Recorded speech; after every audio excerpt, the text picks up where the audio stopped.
Good morning, everybody. How are you? We are going to go ahead and get started. I think some more folks will be trickling in after now that Mr. Davidson has concluded his remarks.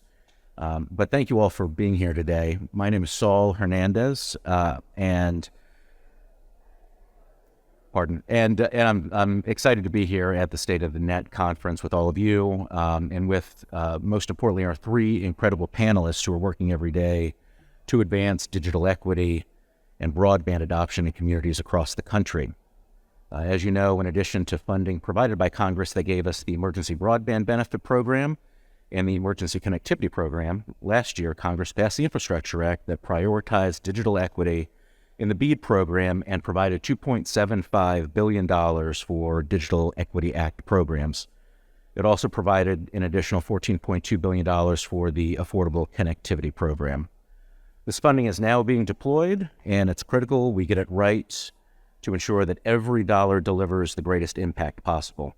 The rubber now is meeting the road, and that's why today's discussion is so important. Our panelists today represent critical stakeholders who are already making digital equity and increased broadband adoption a reality.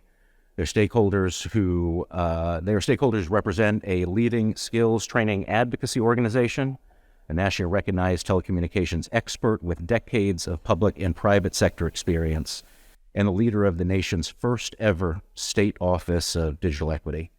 So please join me, if you would, in welcoming Kate Spiker, who is the Managing Director of Government Affairs at the National Skills Coalition, Deborah Lathen, the President of Lathen Consulting, and Annette Taylor, who serves as the Director of Digital Equity and Literacy at the North Carolina Department of Information Technology.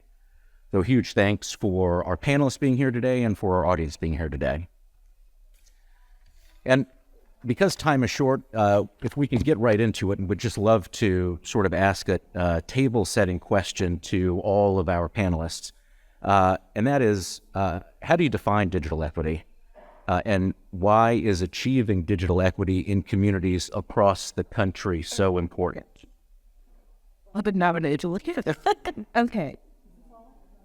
But then push. There you go. I define digital equity as being different from equality. And equity means serving the specific needs of the community, of the individual. You know, we don't all start off on equal ground. And so it is being able to, it's specified, it's localized. It's more than just being equal. You know, for example, everybody probably has the right to go to public school, but we know in public schools, everybody does not get an equal education. There are inequities. So that's my definition of equity. Sure. So I appreciate that you started in part with what it's not, because I'm going to do the same thing. I think digital equity requires someone to be able to access broadband, to be able to access devices, and to be able to access the skills that enables them to use those devices.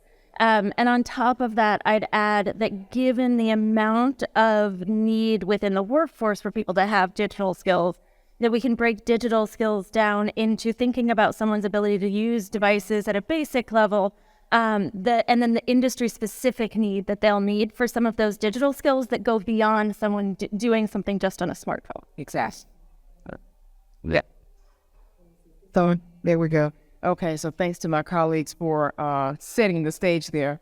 I think we all know the definition of what I think NTIA, or what is defined as digital inclusion, and people having the right resources and tools that they need that meets them where they are to be able to participate fully in the society and be full participants in this digital economy.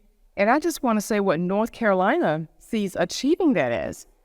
We want our households to have 80% subscription in our effort to close the digital divide. That is part of our goal. And we want our racial minorities to achieve it at 80%. Right now, Black households are at 64%. Native Americans, 57%. And you know we have a large population. We have 8 tribal communities in North Carolina. There's a lot of fear there among our Hispanic population, who are at 68%. So we're trying to get across all racial subgroups 80%. And of course, we want all of our households that have students in K through 12 to be at 100%. And so we believe that we'll be very close to achieving digital equity if we reach some of those goals. So a follow-up on that, Annette, and question for both you and for Deborah, and Katie, please jump in as well. Deborah's handbook, which by the way is available in print by this door, and also you can scan these QR codes that are on all of the chairs. If you would like, it's an excellent handbook. I encourage you all to read it. But the handbook that Deborah recently released highlights the fact that the broadband adoption gap is far greater than the broadband availability gap. So according to the FCC, 90% of U.S. homes have access to broadband at 25.3 or faster, yet only 77% of households subscribe to home broadband. And so, Deborah, your research found similar numbers. Why is it that you think that some folks who have access to broadband have not yet adopted the service? And what do you think the root cause of that delta is? Well, I think, Micah, I think that, we can't, let me backtrack a little bit. We talk about digital divides, we talk about skill divides. But before that, there was the Rift Valley of a divide of people who have not been a part of this society, who do not trust government. Okay. So I think the adoption issue boils down to income. We see there are lower income people who do not subscribe. It boils down, and they tend to be people of color. They tend to be tribal people who have not adopted broadband. And it also boils down to whether or not people consider it to be relevant. And so right now, when I say, so the digital divide, the skills divide, they just dumped more into a deep rift that was already there. And we use terms like socioeconomic issues need to be determined. But what does that really mean? That means that, they just stopped giving me the amount of money that I was supposed to get for SNAP. I used to get $300 a month. Now I get $90 a month. Okay. It means that I don't have access to decent health care. All of those things are going to impact whether or not people adopt. Yeah. And so it's more than just socioeconomic. It is, can I feed my teenagers on $91 a month? So we have to start thinking about this in really real terms. And then I think you go to adopt and you can tell people how this is going to help you with these issues that impact your life in a negative way. And then the last thing I'll say, because I'm not the only person on this panel, is trust. Okay, we say trust, but what does that mean to people who have already been sitting in the middle of this huge gap? We're cutting off food stamps now. Oh, wow. The government doesn't care about me, so you have to get past. And how do you get past that? You have to talk to people who've walked in the same shoes as the people who are trying to get to adopt. You have to have people who know the community who can navigate through it. So that's my rather long answer. And Annette, Let me really just speak to North Carolina being so rural. So availability obviously is the biggest challenge in some places, most places that are in rural areas. And of course, there's an underserved in some of the other areas. Of course, the cost is the factor, is exactly what she's talking about. But then there's the relevancy again. We're getting a little bit past that, but I think it's always going to be an issue. People actually thinking that it makes sense for them. We have a lot of retirees in North Carolina. It's a great place to retire. But there are a lot of people who are like, I don't need this. I mean, we know that our grandparents are just only have it most of the time because their grandkids are coming to visit. And if they don't have Wi-Fi, then they don't want to be there. So I think that's part of what we're trying to address by determining what are the barriers, what make people feel safe. Of course, that there's that safety issue, cybersecurity, which is one of the reasons that I'm very happy and proud that our office is in our Department of Information Technology because we focus a lot on cybersecurity. And Kate, any thoughts on that question? Yes. Please. No, I was seconding and thirding my thought. I think that I can probably start jumping ahead to some of the other questions that you've got with it. It just makes me think of so many different pieces of the conversation. The first is that we're in DC, and we know that a lot of the policy decisions that we've made for decades have created the wealth gap and the inequality that we're seeing play out in some of the digital conversations. And it's reflected in where we see people's ability to access skills. It's reflected in that division that I explained between the basic skills that people need in order to use a smartphone, and then the ability to read software if they're on a construction site, or to use augmented reality, not just to play a game, but to repair something in an aerospace engineering center. And so we're thinking about how we actually measure the impact of this across communities, both when someone can help their grandparents on the internet, and then recognizing that that's not the full problem here, and we can adjust and get down to some of the more specific, ways to address these inequalities, and not just check the box and say that, the BEAD funding is good. Yeah, right. So affordability came up in each of your answers, and important to note that the creation of the Affordable Connectivity Program provides a $30 subsidy to qualifying households. And important to note that a lot of ISPs, Comcast, Charter, Cox, among others, have created plans that cost $30 a month, essentially making the service free. And so, do you think that to that end, what role does ACP play in one of the many ways that we can close I'll answer that. the digital divide? I think it's critical. It's crucial. It's imperative. Those are the first adjectives I can come up with. ACP, we've got to increase awareness. People, I know some of people, they never heard of it. So you got to get the word out that it's there. That's imperative. And then the other thing is, there are 48 million people that are eligible, but only 18 million have cell phones. So that's the awareness part of it.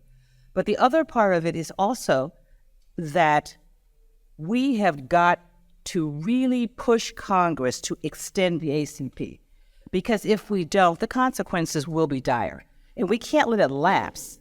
Congress takes its time. If it lapses, what happens during that period?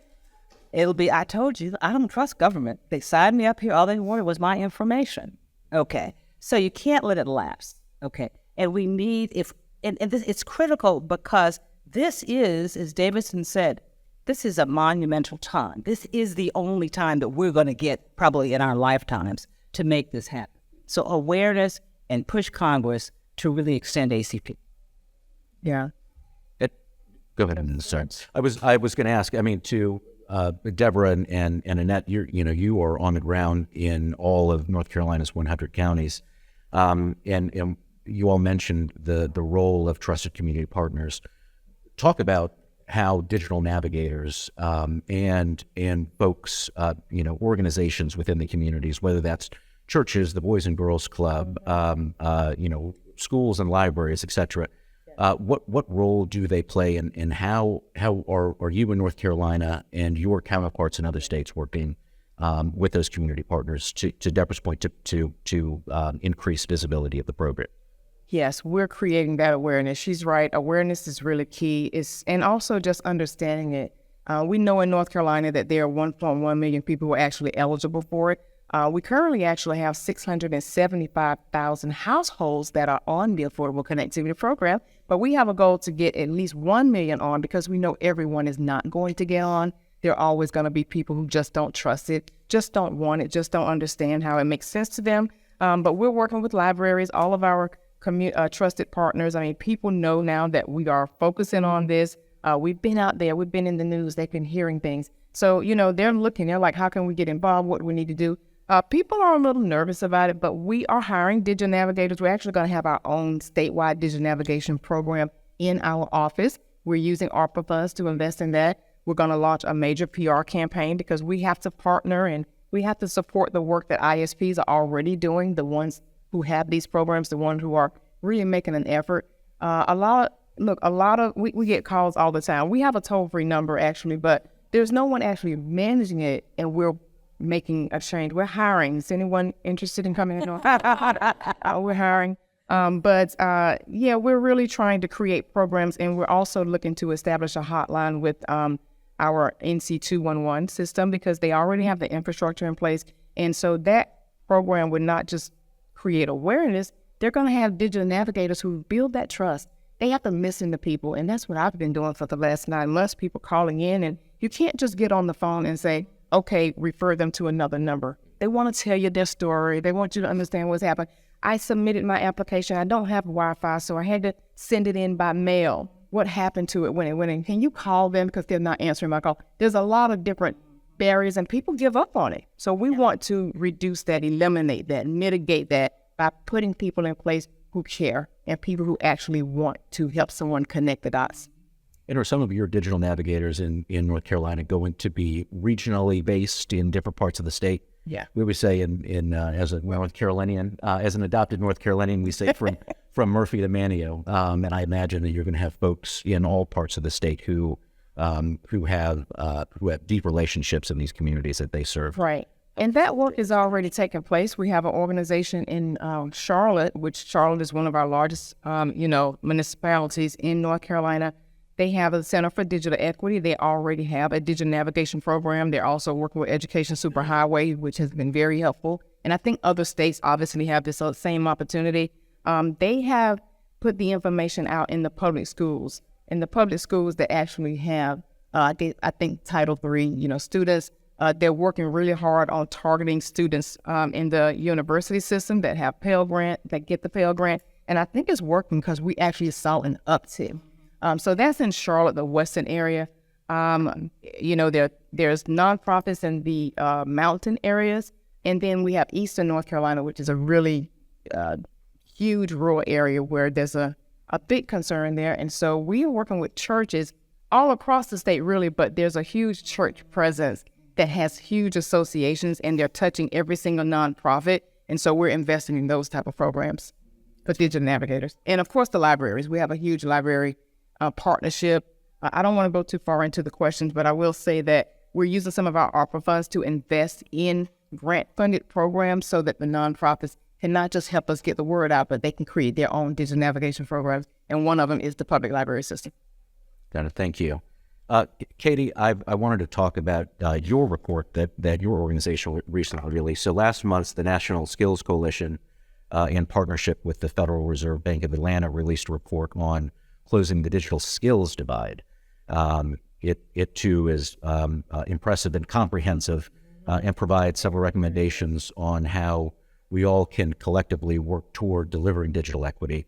So your report makes clear, and we've been sort of talking about this throughout the questions, that we can't close the digital skills divide by operating in silos.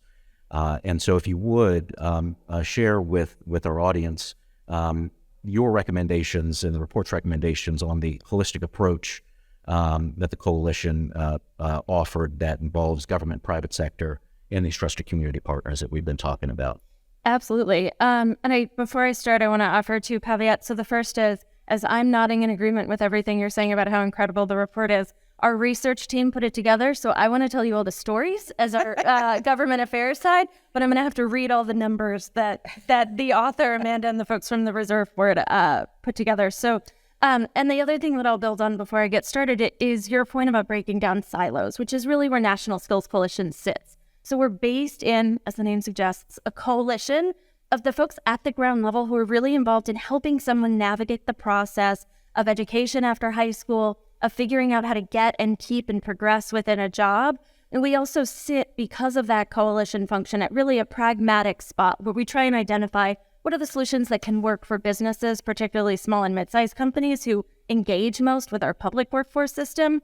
And then how can we, from that coalition, really break down across silos? So we're hitting the kind of policy solutions that a community college for, now I didn't write down the regions, but for the central part of the state can connect with the nonprofits who aren't funded through higher education funding in the east or western part of the state. And it's that breaking down silos that I hear, and when you're describing about in North Carolina, that we find so critical, talking about how someone gets any kind of skills.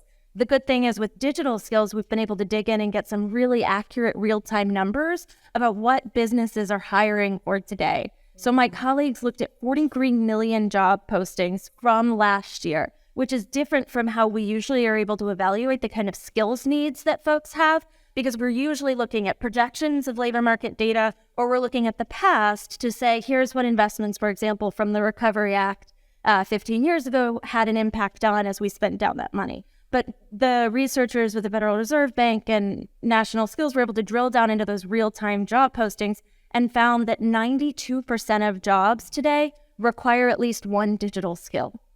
So that means that almost every job that someone's hiring for is going to need them to have education that they're probably not getting in high school.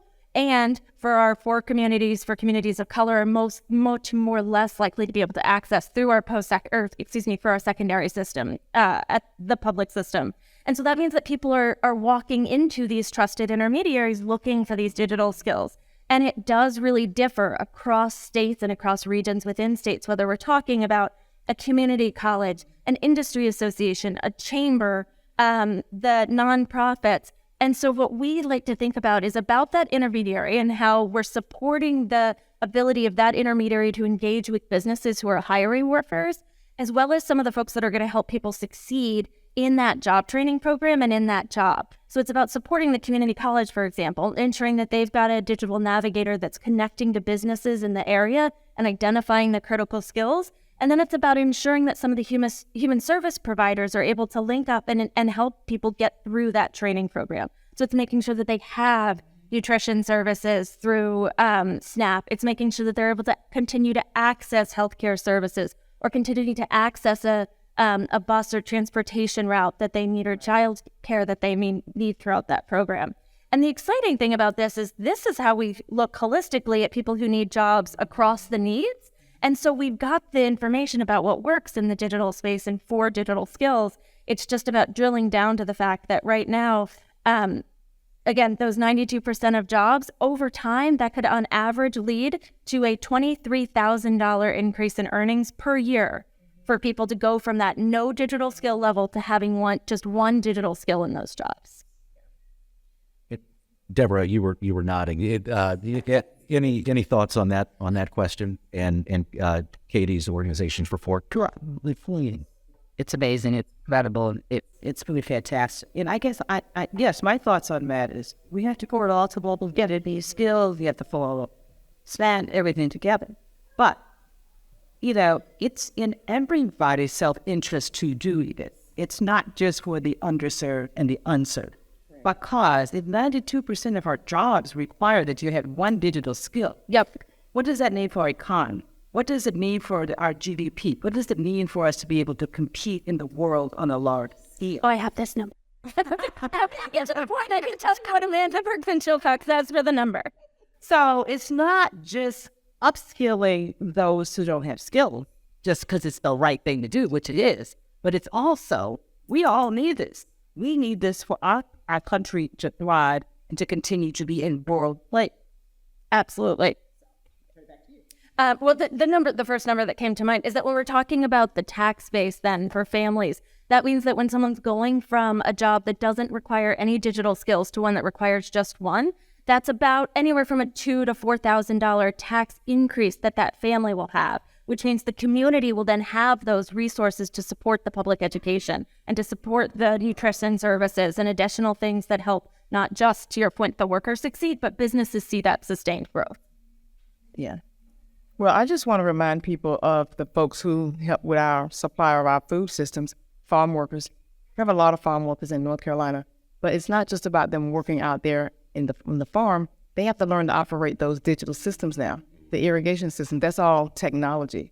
And of course, they have opportunities to move beyond what they start in. And we also have a large migrant, workers and a lot of immigrants coming in. And I'm getting phone calls from folks saying, are there any grant funds available for us to get devices to households of people who just came in? So, I'm navigating a lot of different type of partners and relationships because, our funds are not specifically for that in that way. We can't just give them out. We're not a corporation who might have discretionary funds. We have to have a process. But I do want to remind people that there's another population of folks who are contributing to our economy. Well, but the ACP does provide a minimal amount of money for equipment. And then you do have some corporations and companies that are coming together to provide more support. So I think it's going to have to be going back to the private, government partnership, because the businesses realize that they need people with digital skills. Right. Yeah. And the $100 is very helpful, but a lot of people say, well, if the computer is at $400, I still need the other 300? And then how's it going to get maintenance when I have an upgrade? So sustainability is a big factor in this whole process.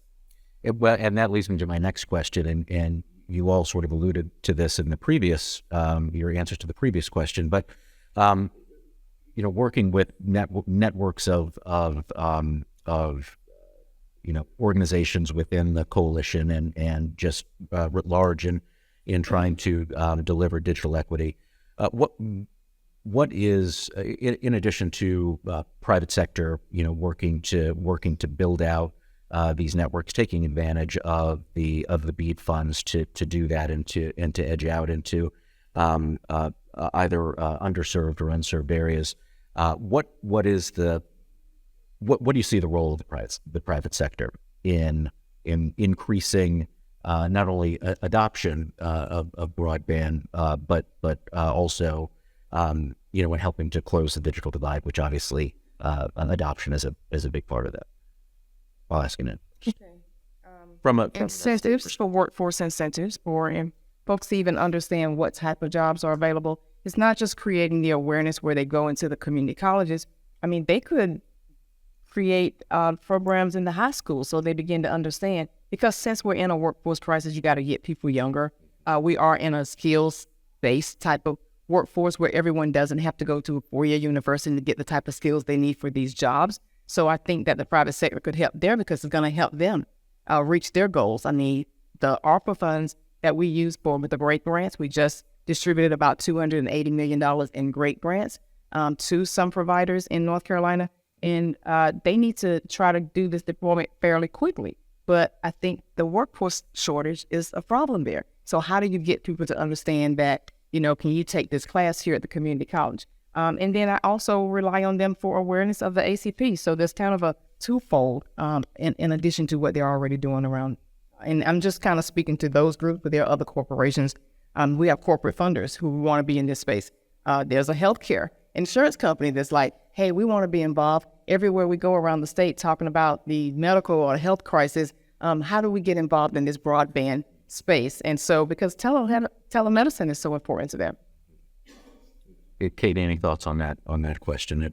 Right up your alley. Yeah, well, just yes. What you're. I think it goes back to some of the strategies that we know work across how people find jobs when they find them, and when it doesn't work in our public workforce system, we're seeing the same things kind of repeated right now without those intentional linkages between the companies that are hiring for digital skills, which going back to the report, right, that's all companies, 92% of them, but. So that they're engaged in the ability for someone to gain those skills. They're engaged in that process. They're spending the time investing in making sure the curriculum at the community college is meeting their needs. And that's often, it's not so much just someone from a big corporation going in and having a conversation with a community college. It's bringing together 5, 6 businesses in the local area that might need someone with a certain kind of welding skill. And they also are going to need the digital skills in order to do the quality control there. And it's because the community college is really only able to run a course when they've got 10, 15 students in it, even on the non-credit side. Then we see multiple companies coming together to work together to figure out what that curriculum looks like. And from a small and mid-sized company, it could be the president who's showing up to have some of those conversations. And so we look at that kind of over time commitment that we need from industry to be part of the conversation. And we see a lot of small and mid-sized companies stepping up. The cost of turnover for a smaller mid-sized company when someone's been with the company for less than a year is still $25,000. And so by helping someone gain the skills who works for the businesses, by engaging with partners who can help both new workers and the workers at that company upskill, that company can save some of that investment and maintain the continuity of having a worker who's been skilled up to their needs. And we have seen companies that are, stepping up to the plate. And, Comcast they're doing their UP program. They've been doing digital literacy skills training for well over a decade now. And so it's important to connect with those organizations who have expertise and money. Yeah.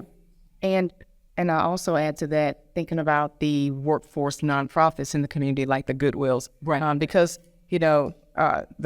the corporate sector, a lot of times people just see them as business.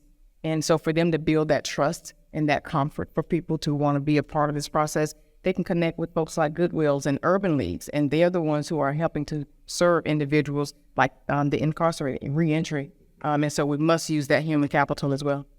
Very good. Thank you. So Deborah, a question about your handbook, that again is available in the back of the room and on the QR code here. It lays out best practices for state and local policymakers that I would imagine would trickle up to the federal level as well, to ensure that digital equity programs and interventions are equitable by design. And so you make several recommendations on digital skills programming, digital navigators as critical components for helping folks overcome a range of barriers to adoption. But if you would, can you talk about some of those recommendations and best practices, and how they're being put to use across the country? I won't go into detail about all of them as they're in the book, but it's critical to have data and to have good data, to have good maps, because you got to know where people are to build out the infrastructure, and you have to know where they are to be able to reach them, to get them to adopt. So that's critical. And we say that it's got to be equitable by design, and that's one of the critical components, having the correct data. And then you have to have measurable objectives. You got to have somebody who you could hold accountable, that you go to, and to make certain that your plan is actually being instituted. And we know that you got to make certain that it's affordable. That's the piece, the American ACP, and it's available. And digital literacy skilling is imperative. And just the whole awareness is very, very important. Those are all critical things that we mentioned. And another thing that I would add, that I thought about actually later, was, enforcement's going to come. So we know that the states and localities will be held accountable for how all this money is being spent. And so there's a delicate balancing act that goes on to make sure that you have the information to support how the funds are being spent, but also to make such certain that they're not so onerous that people want to block. They're like, I don't want to turn over this information to you. And so that's a delicate balancing act that I think you have to do in your planning as well. And as I say, this is all on page 4 of my head. But Annette, and sort of to Deborah's answer, in North Carolina, you're leading a team that's building and implementing the state digital equity program, and again, the first in the nation to have the position that you hold. What does that work look like that you and your team are undertaking in the 100 counties across the state, and what are some of the opportunities and challenges that you're facing? Thank you for that, Saul. I am very proud of North Carolina and the work that's been done, and how our administration led in this effort. The challenge, okay, so we have an obligation to get as many people as connected as possible, as fast as possible, and we have an opportunity. The opportunity is meeting people where they are, and the challenge is meeting people where they are. It's a matter of, again, creating that awareness, but also creating the space for them to give input. And in our digital equity plan, that's exactly what we're going to do. We're involved like every other state, and now we're kind of at 6 months, so we feel kind of rushed, right? We want to get this right. But we also have a digital equity plan that is due to NTIA in October. If anybody wants to extend that, we'll accept that. But we're putting together a full community engagement plan with all the covered populations. We're going to do that in a very strategic way. Of course, we have a very strong facilitation guide. We're working with consultants who are going to help us with that, as well as writing the plan. And I think that it's important that you ask the right questions. We have a lot of listening sessions planned, and now organizations are calling us, can they be part of our listening sessions? Not just part of them, but can they facilitate one just for their population? So those who know about us are kind of making it easy for us. But we're also doing regional sessions so we can make sure that the anchor institutions are involved, the local government coordination is there, the state. So it's not just about our state agencies being involved, which they are a huge part of the solution because they're already serving these populations, but we got local government who needs to be there. They're the ones who know a lot about what's going on with the infrastructure, but they also are serving those people at the local level. And so they know what the barriers are. I was just actually talking to my sister-in-law yesterday. She's a director of social services in Wilmington. And so she was saying, oh, we already sit down. We have a computer lab so that when people come in to apply for food stamps or even child support, we just tell them if you want to go over there and self-serve, you can do that. And we tell them all the programs because a lot of them feel uncomfortable with it, right? And she says, but then they always have a barrier. I don't want to put my information out there. I don't know what you're collecting on me. Oh, I have this problem. Somebody might find this out. There's a lot of stuff, but they have people, she said, we'll sit right down with them and walk them through it and tell them what they have to put in and what they don't have to put in. And that's where the role of the digital navigator, but being in that type of place, I was really impressed to know that because I'm thinking more about libraries or even the community college. We know the library is that place in every community, everyone is welcome, right? Not everyone's going to social service, but again, it's back to meeting them where they are. And so you mentioned, putting together the state digital equity plan that's due to NTIA in October. Yeah. How are you and your team in North Carolina at the Department of Information Technology? How are you not only engaging with stakeholders on the ground in the 100 counties, but how are you interacting with your federal partners at NTIA? The FPOs are going to be in federal program officers are going to be in every state, and we're just curious for this group how those conversations and how that work is going. Yes, we meet with our federal program officer every week. I think it's every week or every other week, but definitely they're available to us. They want to be supportive. We really appreciate that. They're not pushy. And so they're available to either come to any of our conventions or they will host one for us. And we like that. But not just that, we may have questions. Like, we don't have this all figured out. Everybody's trying to understand it and figure it out. And so when we have questions, they're available to answer questions. There's a lot going on with the, risk management issues. We've just got to get this right. So it's been very helpful to have a team. There is that regional director and even the regional director with the federal program officers. They kind of give that federal program officer, and I don't see Will, but he was here earlier, the autonomy to work with us and to answer our questions and then to come back because many of them are learning as well. So we're all learning together. So I think it's been a really great relationship that we're building. They know our plan. In North Carolina, we kind of put together our own outreach plan, and we made sure that we, crossed all the T's and dotted the I's so that when they came to us and said, hey, we want to help you do this, we're like, we got it. This is what ours look like, right? And it was like, oh, that actually looks good. So, but we received their feedback. We want them to be right there at the table with us.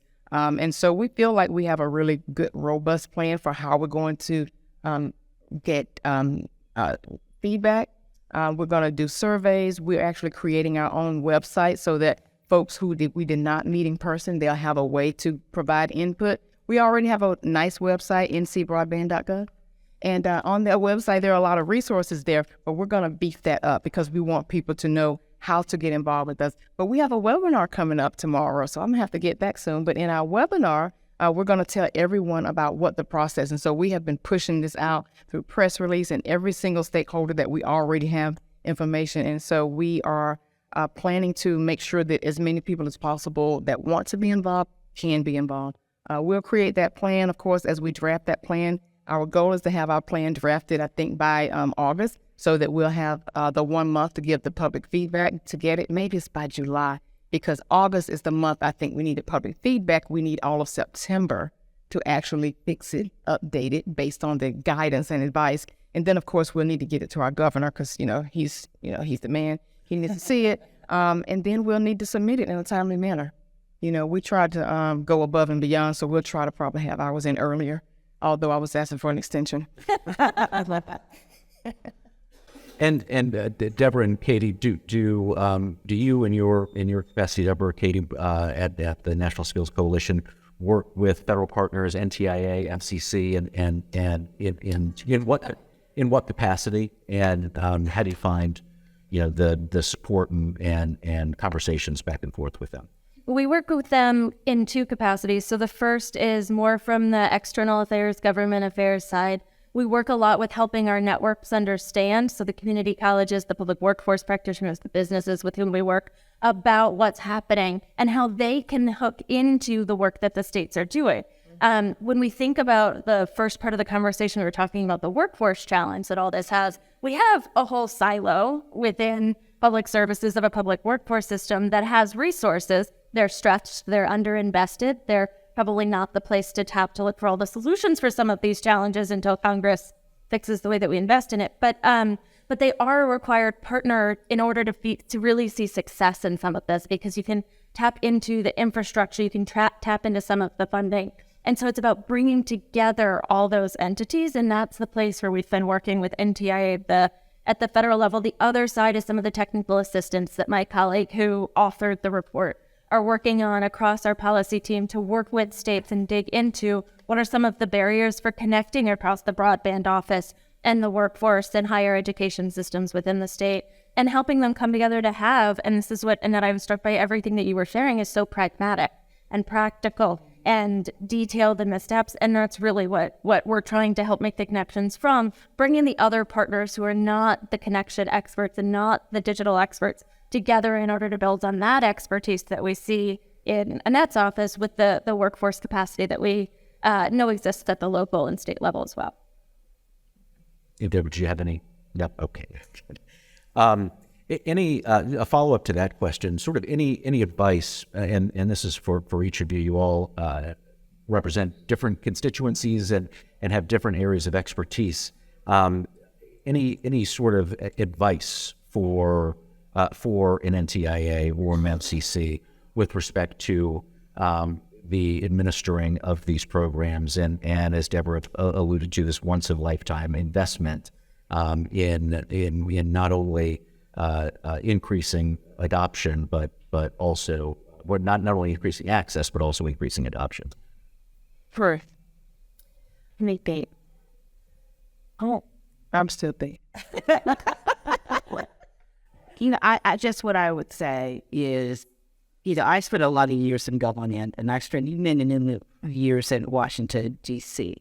And my advice to NTIA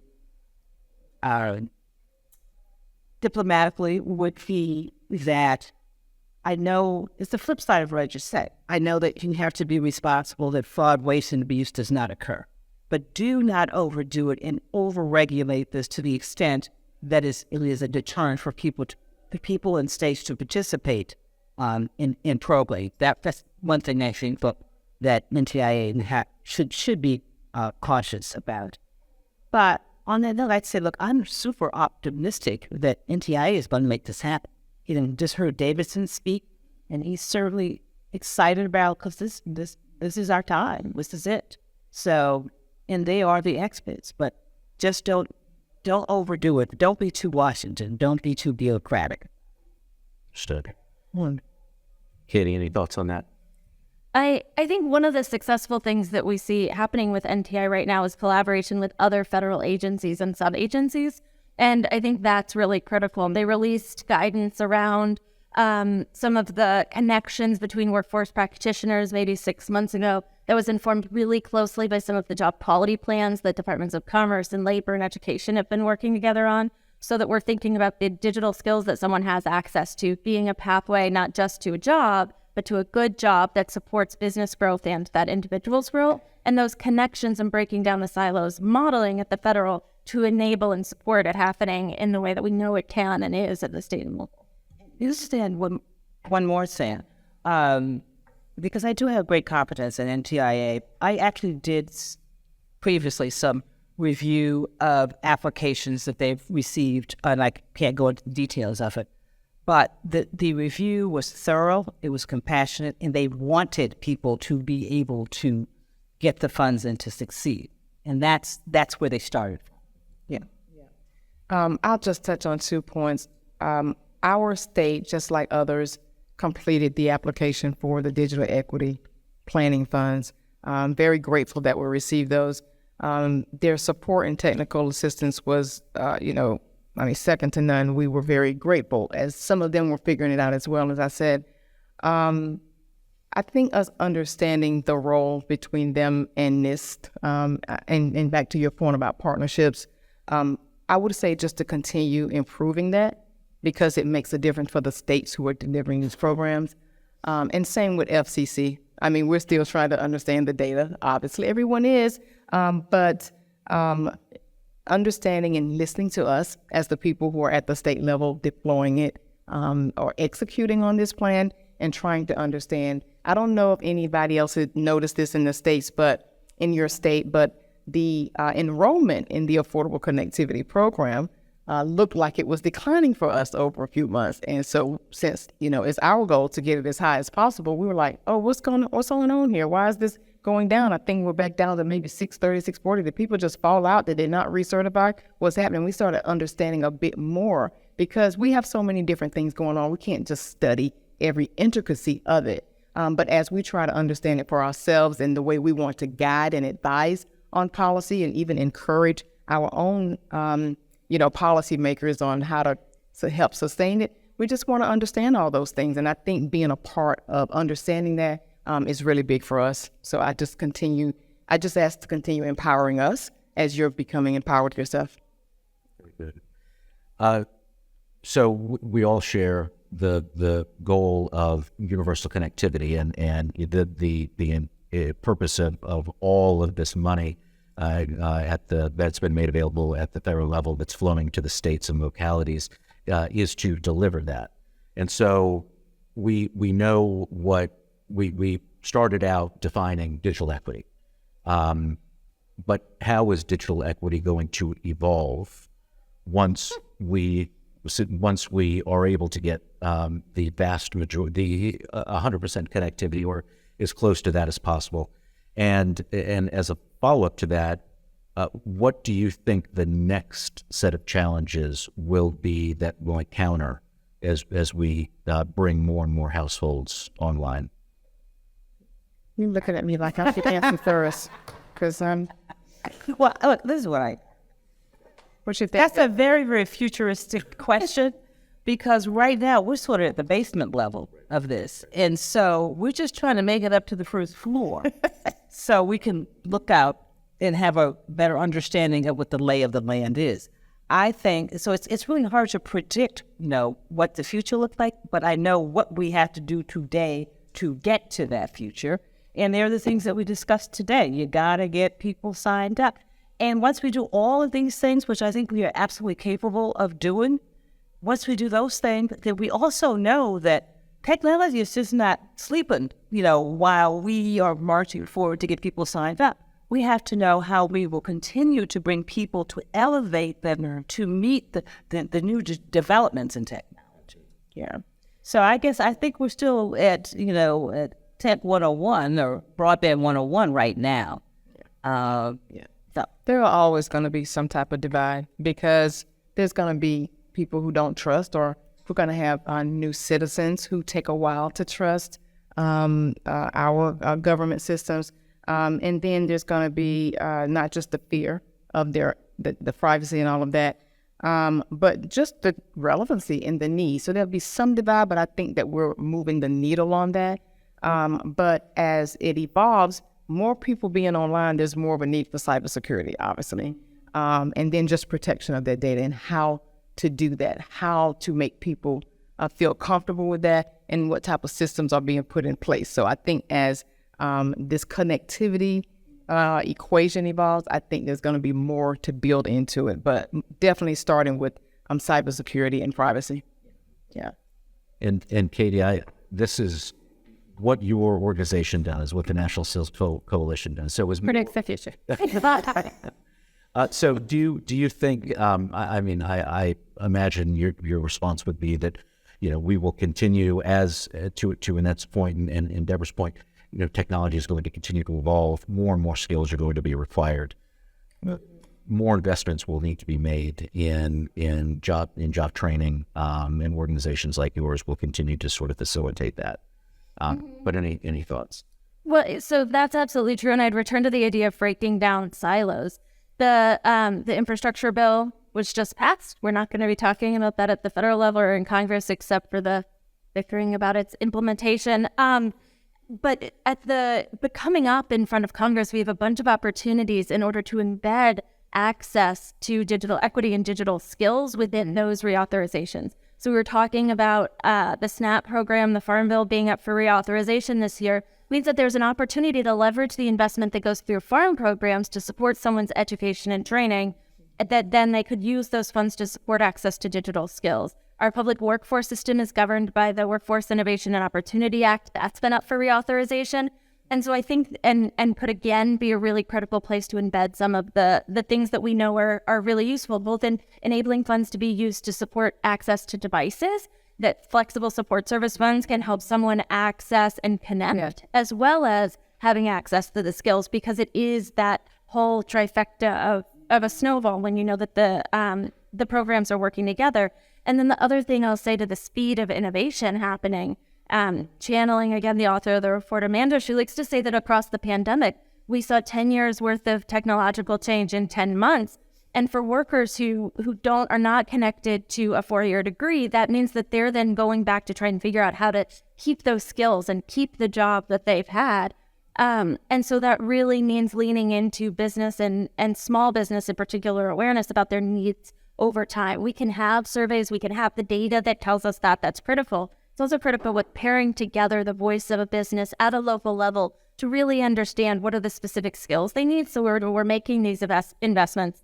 Yes, I absolutely support that we need more of them in both workforce and helping people access and reach towards digital equity. It's also about making sure that we're investing in the right places now so that we can then make the case for how important and how well these investments could impact states, local areas, and people who've been left behind by intentional policy decisions that we've made. Thank you. I think we have a couple of minutes left if open up to folks in the audience for a couple of questions. Can we go, David? Okay, David. So, we're divided about this adoption challenge, and I'm curious, maybe what's your Annette? Congress seems to have dedicated a lot more money for the rural challenge, the employment challenge, but the adoption challenge seems allocated to a number of people. Do you think there'll be opportunities that will North Carolina have other resources, rural resources, or other resources dedicated to make sure your digital equity is influenced? Would North Carolina and other states have to go ahead and find other resources to add? Well, we hope there will be some flexibility with BEAD. We would like to, but also with digital equity funds that are coming along with that. You're right, it's not as much, but we're trying to leverage our partnerships across the state. There's a lot of philanthropy that's come our way that's talking to us about considering collaborative, a funders collaborative, and we actually want them to try to match some of what we already have. My office, from the ARPA funds has $50 million that we're, working with. It's still not as much as what was on the infrastructure, but we are being wise about how we invest it and how we invest in impactful programs that can be replicable and that people see as something they would want to invest in. And so we hope that's where philanthropy comes in. We hope that's where corporate philanthropy comes in, and also that it will show the type of impact that public policymakers will want to build upon. Okay. Yes, sir. My name is Lee Simmons. I'm a non-resident fellow for Sustainable Development, and I was just at CSET, Center Security, Area Tech, and Georgetown. One of the things that I saw about this, one of the things that we're looking at is the divide between the have-nots. The rural areas, urban areas, in terms of the lack of, everybody knows the digital divide. My question is, should we have like a digital service corps, kind of like your first academy for digital services? How do we get U.S. out of the sector? How do AWS, Salesforce to support or incentivize youth in these areas so that they can support our trade competitiveness and national security? Because we have this China, but also I would argue I do a lot of work in Africa. It's also important for us to support democratic partners that leading the same Western values that we have. Because if you look at what's going on in Africa, like China and Russia, they're there. We're not interested in that. I don't know who is best to answer that question. Sorry, two questions. Perfect. Well, I will provide an example that I think anyone could build upon or replicate and actually expand it to what you're defining, and that is the remote learning work group that happened in North Carolina. A lot of corporations came together to invest in programs to help with that, and so we had a state agency that kind of executed across the state, and they built these tech teams, and the tech teams were really younger people, and those tech teams were, the younger people know so much about technology that they, they kind of have the wherewithal. They are teaching the seniors in the community. They're even teaching some of their own teachers on how to use some of this and how to understand, certain things, certain apps. And I think that's really gone a long way in helping people feel the connectivity, especially, our senior population, those who feel isolated. And I think that they were a big part of, kind of strengthening that isolation or improving upon that.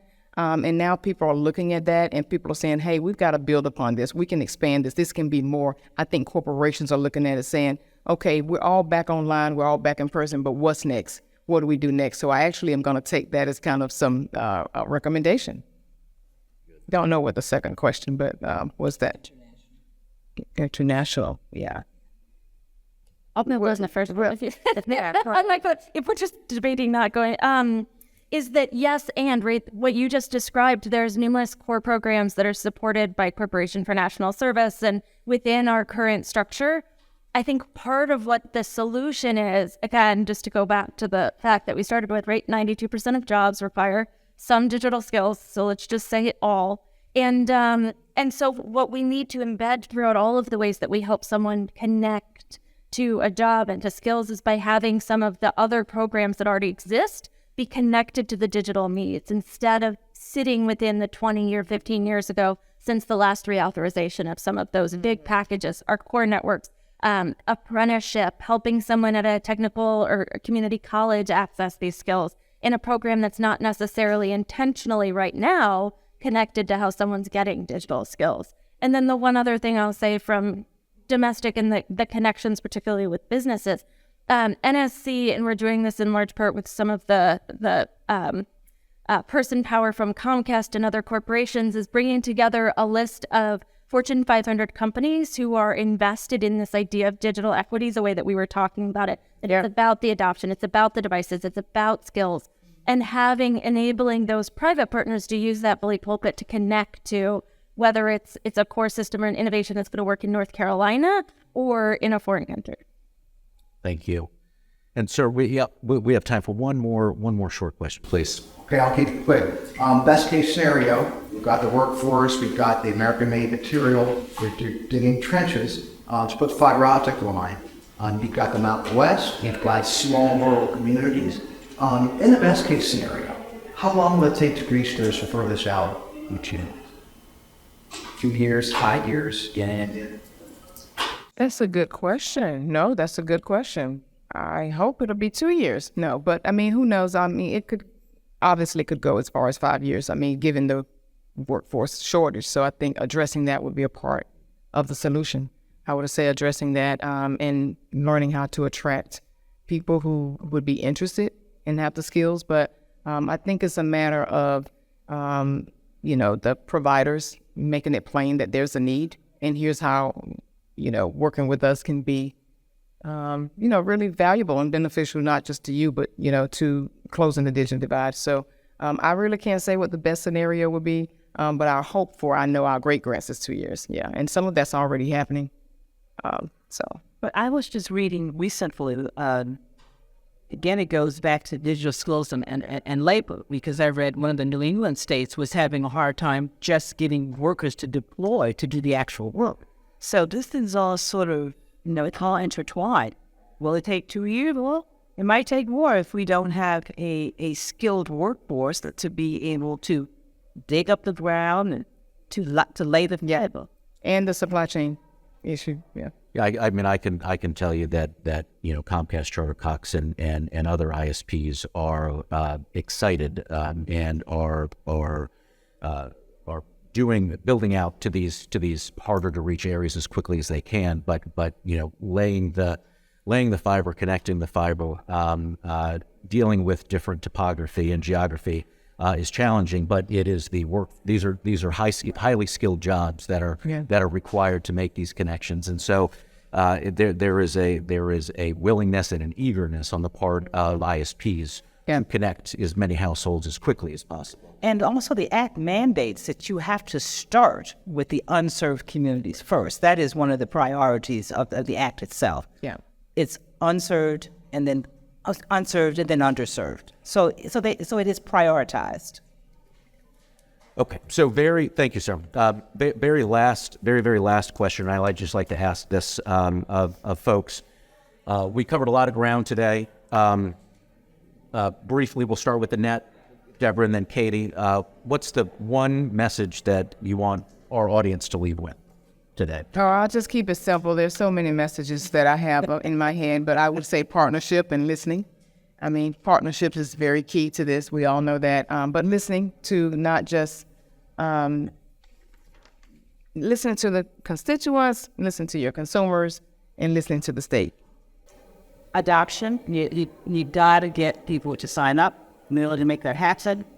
They have to be aware of it, and you need to know where they are, so you have to do the mapping.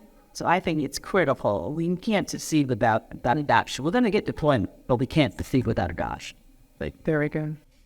By both echoing the expertise that you both shared on the panel in these last comments, I would add to it to say that, again, 92% of jobs, all jobs, require digital skills.